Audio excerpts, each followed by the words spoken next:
राष्ट्रीय स्वयंसेवक संघर शतवार्षिक पूर्ति उत्सव अवसर में सालेपुर स्वयंशासित महाविद्यालय परिसर में एक युव सम्मिलन अनुष्ठित हो जाइछि।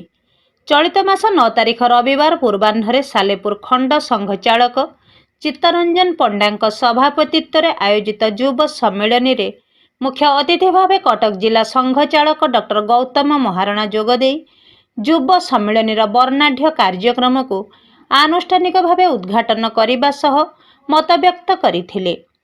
ओडिशा पूर्व प्रांत कार्यवाहक अनिल कुमार मिश्र मुख्य वक्ता भावे जोगदे मतव्यक्त करथिला बेले सम्मानित अतिथि भावे कटक विभाग प्रचार प्रमुख अक्षय प्रसाद विश्वाल जोगदे भारतर गौरवमय अतीत वर्तमान और भविष्यत उपरे आलोकपात करथिले।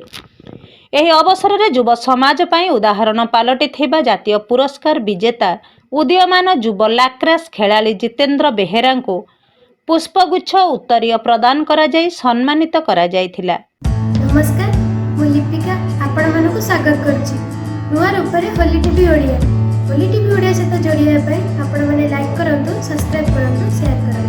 एही सम्मेलन में भाग नैथिबा सालेपुर महांगा निश्चंद कोइल ब्लॉक अंचलर 300 रु ऊर्ध्व युवक मानकर भितरे प्रश्नोत्तर करा जायथिला। एथिरे कृतित्व हासिल करिथिबा युवक माननकु पुरस्कृत करा जायथिला। सरोज कुमार पंडा धन्यवाद अर्पण करिथिला बेले प्रत्युष दास और प्रत्येक नायकंक द्वारा वंदे मातरम गान करा जाई कार्यक्रम को शेष करा जायथिला।